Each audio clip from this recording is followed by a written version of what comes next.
பொருளாதார நிபுணர் திரு நாகப்பன் நம்மிடையே இணைகிறார். அவரிடம் பேசுவோம். இணைப்பில் வந்தமைக்கு மிக்க நன்றி திரு நாகப்பன்.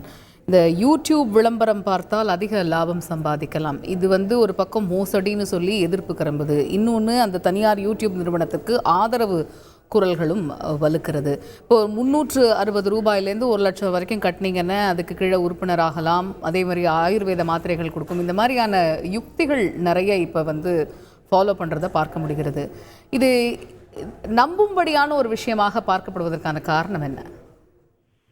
எல்லாமே மக்களுக்கு இன்னைக்கு இருக்கக்கூடிய ஒரு விலைவாசி ஏற்றம், அதை ஈடு கட்டுறதுக்கு அதிகப்படியான செலவுகளை சந்திக்கிறதுக்காக கூடுதலான வருமானம் தேவைப்படுது. அப்படிங்கும் பொழுது அதற்கான ஒரு வழிமுறைகளை பார்க்கும் பொழுது ஒரு குறுக்கு வழி அல்லது சீக்கிரமாக அதை அடையக்கூடிய இதான் இந்த மாதிரி விஷயங்களை அவங்க பாக்குறாங்க. இது நல்லா புரிஞ்சுக்கிட்டு தான் அவங்க இந்த மாதிரி வரக்கூடியவர்களும் வருகிறார்கள். இதுல ஜெனுவனானதும் சில விஷயங்கள் இருக்கு, எல்லாமே சொல்ல முடியாது. சில பேர் சர்ச் இன்ஜின் ஆப்டிமைசேஷன் சொல்லிட்டு அதுக்கு ஒரு பேக்கப்பா சில விஷயங்களை செய்வாங்க கூகுள்ல, இந்த மாதிரி இணையதளங்கள்ல.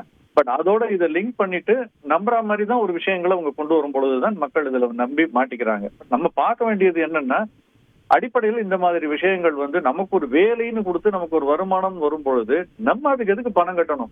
நமக்கு ஒரு வேலை கொடுக்குறாங்க, அதுக்கு அவங்க தான் நமக்கு பணம் கொடுக்கணுமே தவிர நம்ம போய் அவங்களுக்கு பணம் கொடுக்க கூடாதுங்கிறத தெளிவா இருக்கணும். இல்ல முதலீட்டு திட்டம் நம்மகிட்ட பணம் கேட்டு அதை பெருக்கி தரேன்னு சொல்றாங்களா, அப்ப அது மத்திய ரிசர்வ் வங்கியிடம் பதிவு பெற்ற ஒரு நிறுவனமா, என்பிஎஃப்சியா, வங்கி சாராத ஒரு நிதி நிறுவனமா, அல்லது யாரால் நெறிமுறைப்படுத்தப்பட்டது அப்படிங்கறத தெரிஞ்சுக்கிட்டு தான் நம்ம பணத்தை போடணுமே தவிர இது ரெண்டும் இல்லாம இந்த மாதிரி நடுவுல மாட்டிக்கிறதுங்கிறது மக்கள் திரும்ப திரும்ப மாட்டிக்கிறது வருத்தமான ஒரு விஷயமா இருக்கு. நன்றி திரு நாகப்பன். இணைப்பில் உங்களுடைய பார்வைகளை பகிர்ந்து கொண்டமைக்கு நன்றி. செய்திகளை உடனுக்குடன் தெரிந்து கொள்ள உடனே சப்ஸ்கிரைப் பண்ணுங்க.